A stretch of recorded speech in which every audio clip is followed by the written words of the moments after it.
नमस्कार, प्रभा साक्षी देख रहे हैं आप। आपके साथ मैं हूं अंकित सिंह। 80 दिनों के बाद मंगलवार को दिल्ली में जब इंडिया गठबंधन के नेताओं ने बैठक की तो सबसे ज्यादा जो बात निकल कर सामने आई है वो मल्लिकार्जुन खड़गे को लेकर जो ममता बनर्जी ने प्रस्ताव रखा उसकी चर्चा खूब हो रही है। इसके अलावा नीतीश कुमार के रुख को लेकर लगातार चर्चाओं का दौर जारी है।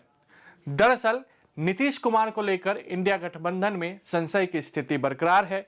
इतना ही नहीं, नीतीश कुमार के मन में भी इंडिया गठबंधन को लेकर बहुत ज्यादा कुछ अच्छी चीजें नहीं चलती हुई दिखाई दे रही हैं। सबसे पहले बताते हैं कि इंडिया गठबंधन की बैठक के दौरान नीतीश कुमार किस तरीके से रणनीतिक तौर पर दबाव बनाने की कोशिश कर रहे थे। साथ ही साथ नीतीश कुमार ने प्रधानमंत्री नरेंद्र मोदी की ही बैटिंग पिच पर किस तरीके से बैटिंग करने की कोशिश की। बड़ी खबर जो अंदर से निकल कर आई वो ये थी कि नीतीश कुमार ने इस बात का समर्थन किया कि इंडिया को भारत के रूप में ही जाना जाना चाहिए। कहीं ना कहीं नीतीश कुमार के इस दांव ने सभी नेताओं को आश्चर्यचकित कर दिया। हालांकि ये नई बात नहीं है, नीतीश कुमार लगातार हिंदी और हिंदी शब्दों का समर्थन करते रहे हैं, चाहे वो किसी गठबंधन में रहे हों, और बिहार के लोग इसको भली भांति जानते हैं। लेकिन जिस तरीके से नीतीश कुमार ने इंडिया गठबंधन के भीतर ये मुद्दा उठाया उससे कहीं ना कहीं उस खबर की पुष्टि हो गई जब कहा जा रहा था कि नीतीश कुमार इंडिया गठबंधन जो नाम रखा गया था उससे सहमत नहीं थे और इसकी वजह से वो नाराज होकर बेंगलुरु से पटना भी चले गए थे। दूसरी खबर जो नीतीश से ही जुड़ी हुई थी वो ये थी कि नीतीश कुमार ने जब भाषण दिया, जब अपनी बात रखी, तो उस दौरान डीएमके के एक बड़े नेता ने मनोज झा के रूप में एक ट्रांसलेशन करने वाले रखने की मांग की। यानी कि डीएमके नेता का ये कहना था कि मनोज झा नीतीश कुमार जो बोल रहे हैं उसको वो अंग्रेजी में ट्रांसलेट करके उन्हें बता दे। लेकिन नीतीश कुमार ने इसको सुनते ही अपना गुस्सा जाहिर किया। उन्होंने साफ तौर पे कह दिया कि हम सब भारत में रहते हैं और इसलिए हमें हिंदी आनी चाहिए, हिंदी हमारी राष्ट्रभाषा है। ये अंदर की खबर है।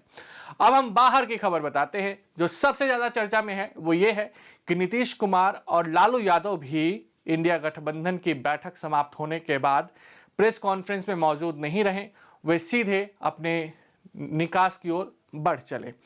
अब बड़ा सवाल यह है कि आखिर नीतीश कुमार क्या चल रहा है उनके मन में, नीतीश कुमार की आगे की रणनीति क्या है। क्या नीतीश कुमार इंडिया गठबंधन को चकमा देने की कोशिश में है, क्या नीतीश कुमार इंडिया गठबंधन पर कोई नया दबाव बनाने की कोशिश में है।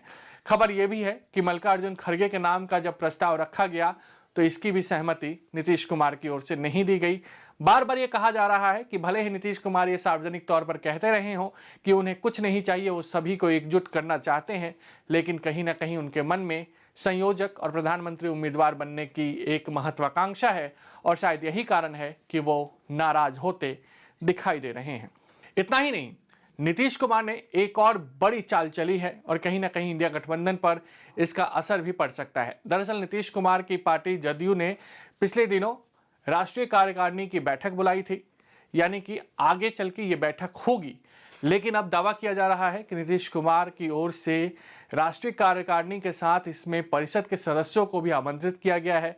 ऐसे में इस बात की चर्चाएं साफ तौर पर तैर रही हैं कि क्या नीतीश कुमार कुछ बड़ा करने वाले हैं। इसके अलावा नीतीश कुमार के लिए कहीं ना कहीं एक शब्द जो बार बार कही जा रही है वो ये है कि ना माया मिली ना राम। कहीं ना कहीं नीतीश कुमार इंडिया गठबंधन और एनडीए गठबंधन दोनों से गए, दोनों को परखा, दोनों को जांचा, लेकिन दोनों जगह उन्हें वो मुकाम, वो भाव मिलता दिखाई नहीं दे रहा है जिसकी वो उम्मीद कर रहे हैं। अगर आप भी लेना चाहते हैं देश दुनिया की तमाम जानकारी तो आज ही सब्सक्राइब करें हमारे चैनल को। साथ ही नीचे दिए बेल आइकन को जरूर दबाएं ताकि हर अपडेट आप तक पहुंच सके।